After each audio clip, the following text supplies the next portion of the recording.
اپنی ذات سے پیار کرنے والا انسان کبھی کسی سے سچا پیار کر ہی نہیں سکتا۔ وہ جب بھی پیار کرے گا صرف اپنے مطلب اور خوشی کے لیے کرے گا، اور جب اس کا دل کرے گا چھوڑ دے گا، چاہے سامنے والا اس کے ساتھ کتنا ہی دانش وفادار کیوں نہ ہو۔ انسان سب کچھ بھول سکتا ہے سوائے ان لمحوں کے جب اسے اپنوں کی ضرورت تھی اور وہ دستیاب نہیں تھی۔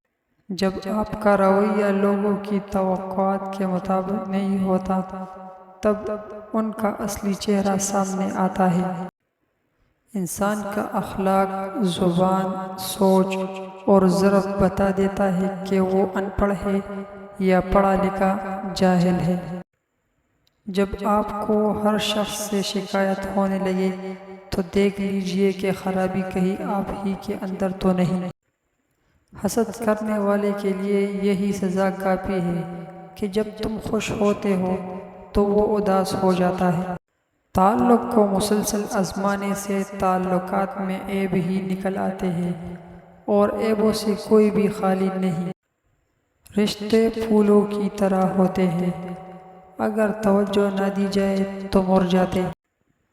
برے وقت کا ایک فائدہ ضرور ہے، اپنے پرائے کی پہچان ہو جاتی۔ بہت مضبوط ہوں میں، یہ دنیا جانتی ہے، بہت کمزور ہوں میں، یہ اللہ جانتا ہے۔ دوستوں کے غم میں شامل ہوا کرو ہر حال میں، لیکن خوشیوں میں تب تک نہ جانا جب تک وہ خود نہ بلائے۔ اینٹیں جڑتی ہیں تو مکان بنتے ہیں، اور جب مکان والوں کے دل جوڑتے ہیں تو گھر آباد ہو جاتے ہیں۔ خاموشی اختیار کر لینا دب جانے کی علامت نہیں۔ ہر بندہ جواب کا مستحق نہیں ہوتا۔ منہ میں زبان تو سب ہی رکھتے ہیں، مگر کمال وہ کرتے ہیں جو اسے سنبھال کر رکھتے ہیں۔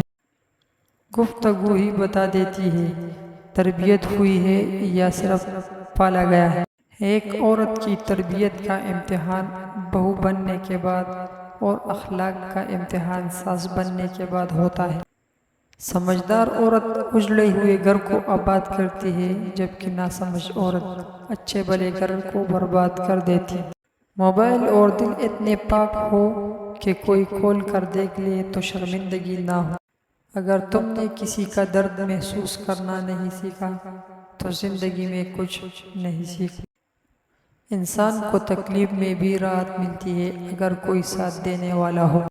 چند دن خدا کے قانون کی پابندیاں سہ لینا ہمیشہ کی دوزخ کی قید سے بہتر ہے۔